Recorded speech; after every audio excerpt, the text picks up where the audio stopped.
ucapkan ribuan terima kasih kepada seluruh jemaat Tuhan yang telah terlibat secara langsung ya dalam mengikuti gotong royong 13 hari bulan, yaitu semalam ya, dimana kita mengadakan kebersihan di gereja, dan kita juga akan terus lanjutkan kebersihan tersebut pada 20 hari bulan ya, untuk mengadakan kebersihan susulan. Tujuannya adalah untuk memenuhi langkah keselamatan, yaitu di mana kita harus mengikuti SOP yang telah ditetapkan oleh kerajaan dan juga BM kita juga.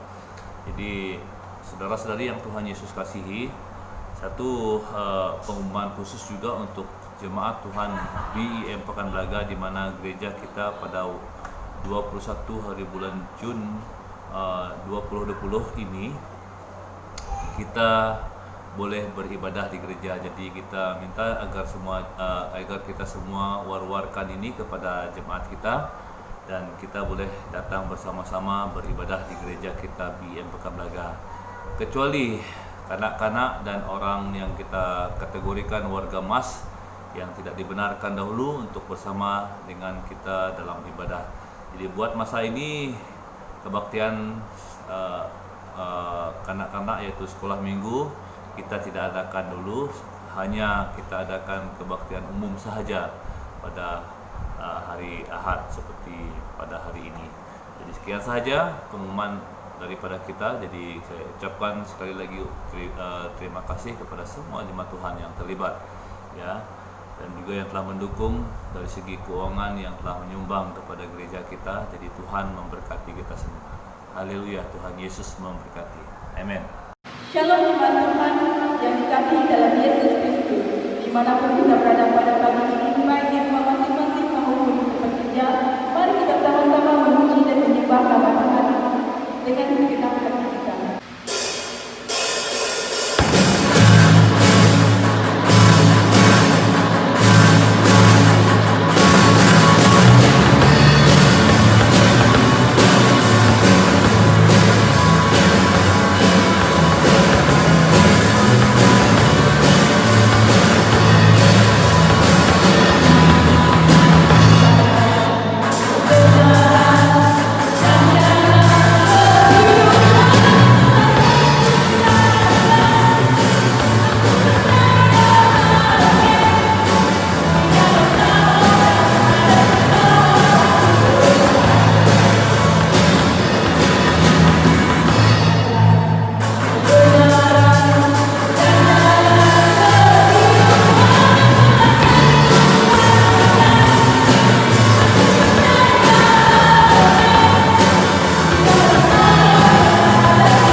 kasih Tuhan Yesus Kristus, di mana dalam poster kita memaparkan bahwa jadilah tenang agar hidupmu sejahtera.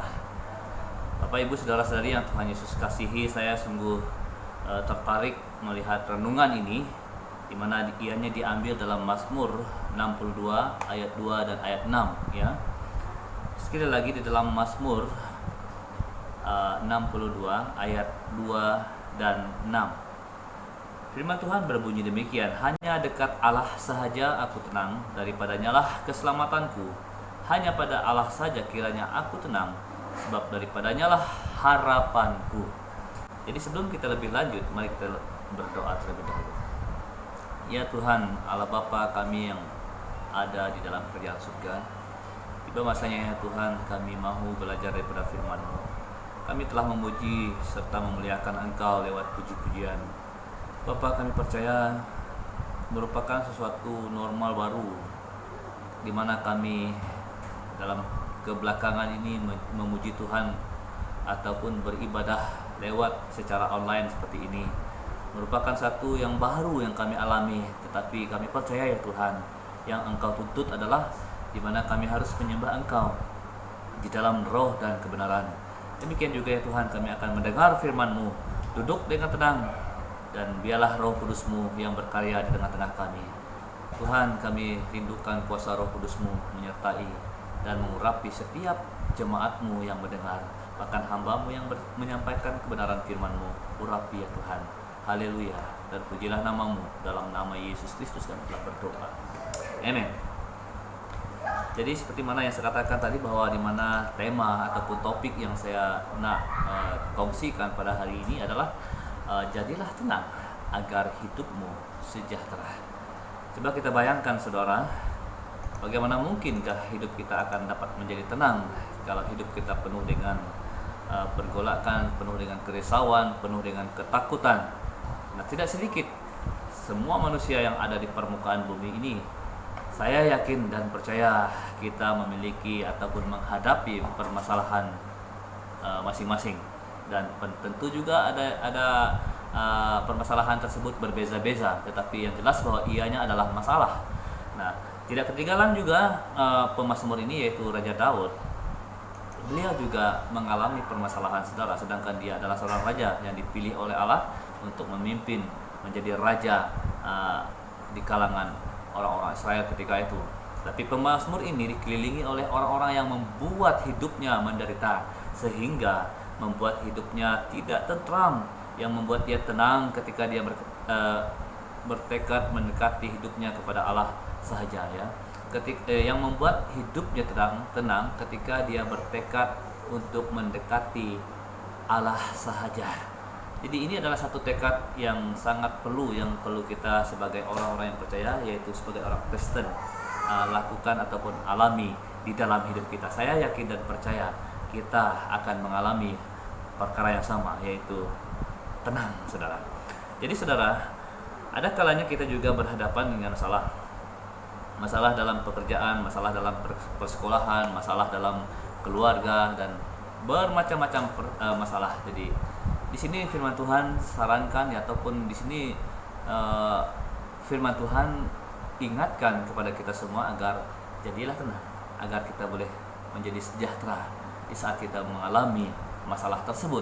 Jadi saya percaya di saat kita penuh dengan ketakutan, penuh dengan kebingungan, penuh dengan kerisauan, penuh dengan tanda tanya, dan dengan tergopoh-gapah di saat kita ditimpa oleh masalah tersebut, baik itu dalam pribadi kita, dalam keluarga kita, ianya akan menjadi kacau bilau, saudara. Jadi untuk itu firman Tuhan pesankan, jadilah tenang. Banyak yang Tuhan Yesus sendiri tekankan kepada murid-muridnya ya dalam perjanjian baru.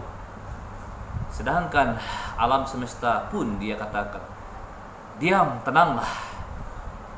Bahkan tenang, jangan takut, katanya kepada murid-muridnya. Sewaktu murid-muridnya melihat dia dan berpikir bahwa dia adalah hantu, tetapi Tuhan Yesus berkata, tenang, jangan takut, aku ini. Jadi saudara-saudara, kembali lagi dengan topik yang kita bahaskan, yaitu jadilah tenang agar hidupmu sejahtera. Lawan kata daripada tenang, kata tenang adalah pemarah, rusuh, bising, dan sensitif. Jadi ini merupakan lawan kata daripada istilah tersebut. Nah, jadi pada sebab ini adalah daripada terjemahan bahasa Indonesia, saya melihat kamus besar juga berkata sejahtera, yaitu kita melihat istilah arti daripada sejahtera tersebut, yaitu aman, sentosa, dan makmur, selamat, terlepas dari segala macam gangguan. Jadi saya percaya hidup kita tidak seorang pun yang tidak mahu ketinggalan dengan keadaan ini. Saya percaya semua kita mahu hidup sejahtera, hidup tentram di dalam kehidupan kita. Tetapi selalunya kita mengalami permasalahan, dan semakin besar dan semakin beratlah masalah itu terjadi oleh karena kita menghadapinya dengan rusuh, dengan bising, dengan sensitif, dengan pemarah. Tapi di sini firman Tuhan pesankan agar kita tenang. Lawan kata sejahtera juga menderita, tidak tentram. Jadi saudara, Tuhan tidak berjanji laut menjadi tenang, tetapi Tuhan menunjukkan cara ataupun rahasia untuk menghadapi setiap permasalahan. Jadi ini adalah merupakan satu kunci ataupun rahasia kita untuk menghadapi permasalahan. Jadi setiap orang Kristen itu tidak ada janjinya bahwa Tuhan berkata tidak ada masalah di dalam kekristenan. No. Tetapi di sini firman Tuhan menunjukkan cara ataupun rahasia untuk menghadapi setiap permasalahan. Jadi untuk itu saudara, mari kita belajar yang pertama yang merupakan alasan mengapa kita harus hidup tenang. Ya, tenang yang dimaksudkan di dalam firman Tuhan ini. Yang pertama, di dalam Mazmur 116 ayat 7 berkata, "Kembalilah tenang hai jiwaku, sebab Tuhan telah berbuat baik kepadamu." Ini tentang keadaan hidup pemazmur ini. Ada kalanya jiwanya sendiri merasakan bahwa dia tidak tentram, dia tidak aman. Tetapi dia berseru dengan jiwanya sendiri, "Jadilah tenang hai jiwaku." Ya, jadilah tenang hai jiwaku, sebab Tuhan telah berbuat baik kepadamu. Jadi secara tubuh ataupun secara manusia, rupa-rupanya pemazmur ini sempat berpikir bahwa sesungguhnya jiwanya rasa terancam, rasa tidak tenang. Tetapi di samping itu dia mengalami satu kesadaran bahwa hidupnya banyak mengalami kebaikan Tuhan.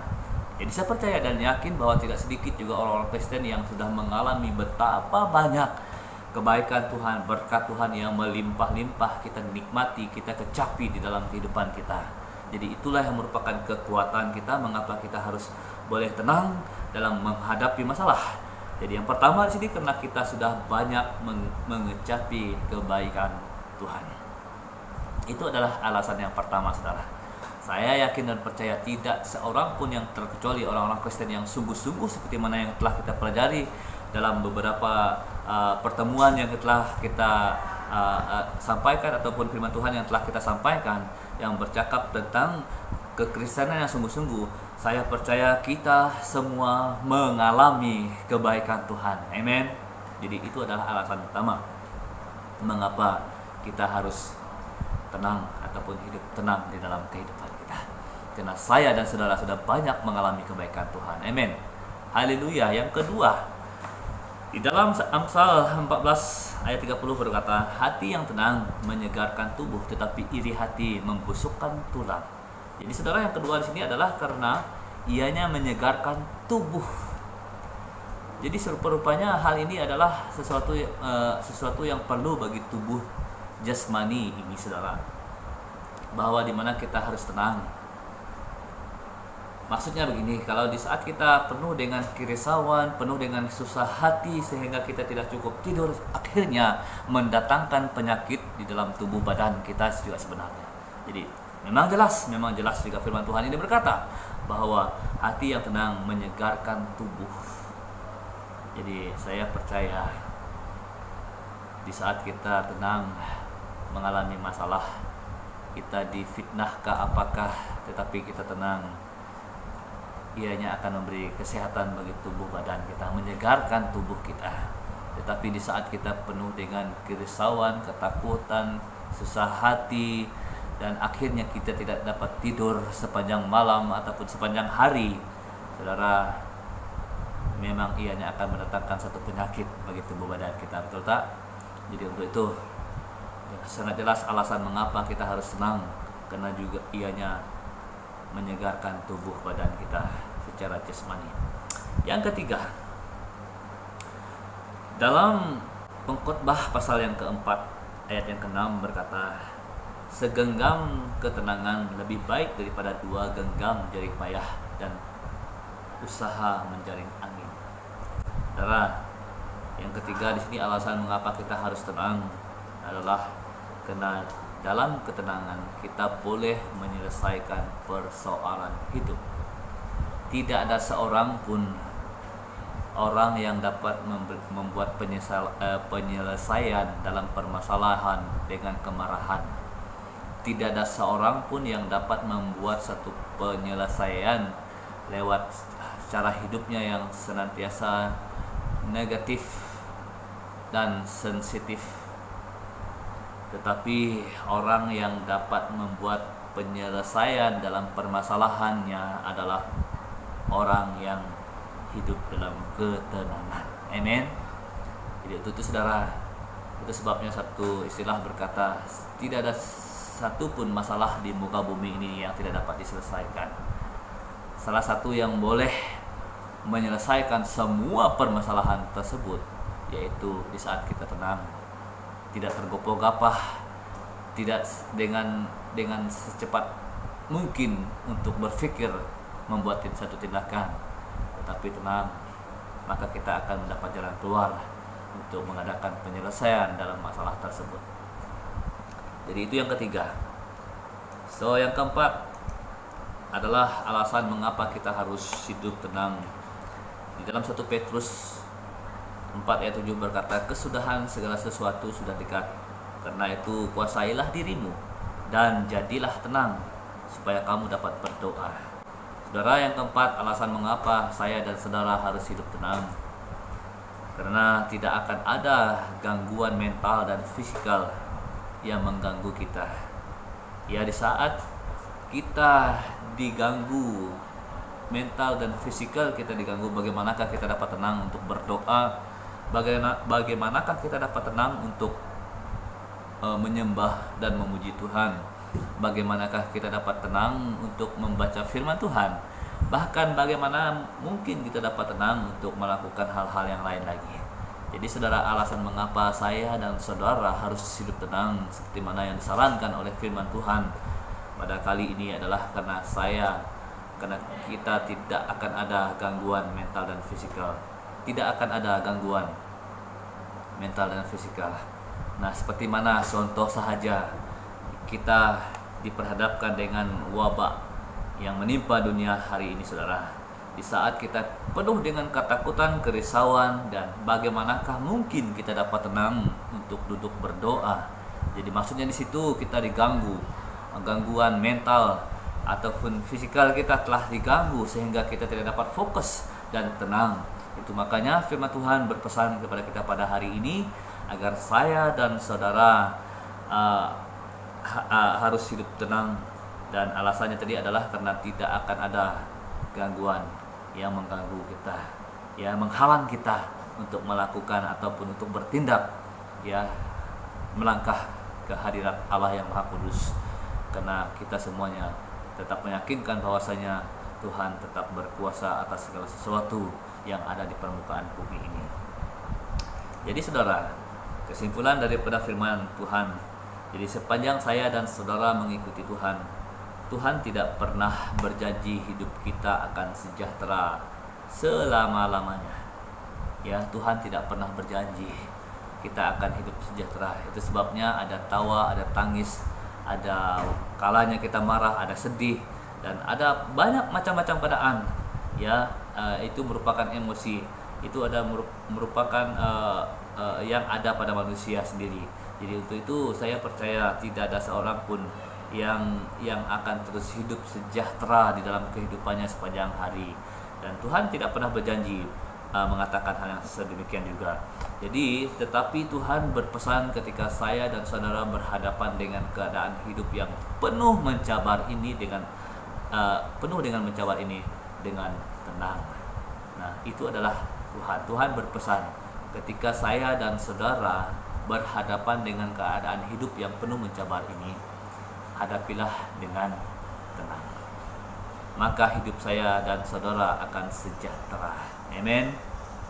Itu sebabnya dalam banyak kalimat yang Tuhan Yesus ungkapkan kepada murid-murid-Mu, tenang, jangan takut, aku ini, kata Yesus. Jadi untuk itu saudara, merupakan langkah pertama, langkah yang sangat penting yang kita perlu ingat ya. Yang saya sampaikan hari ini adalah jadilah tenang, maka hidupmu akan sejahtera selalu. Haleluya. Mari kita berdoa. Bapa di surga, hamba-Mu menyampaikan firman-Mu sungguh sederhana pada hari ini ya Tuhan, tetapi saya yakin dan percaya merupakan sesuatu yang bermanfaat dalam hidup kami ya Tuhan, sepanjang kami mengikuti Engkau. Kami percaya ada kalanya kami tergopoh-gapah, ada kalanya kami emosi, ada kalanya kami membuat satu tindakan yang tidak wajar juga ya Tuhan. Untuk itu di saat kami belajar daripada firman-Mu, firman-Mu berkata, jadilah tenang agar kami boleh bertindak. Jadilah tenang agar kami boleh mengalami sesuatu yang datangnya daripada Tuhan.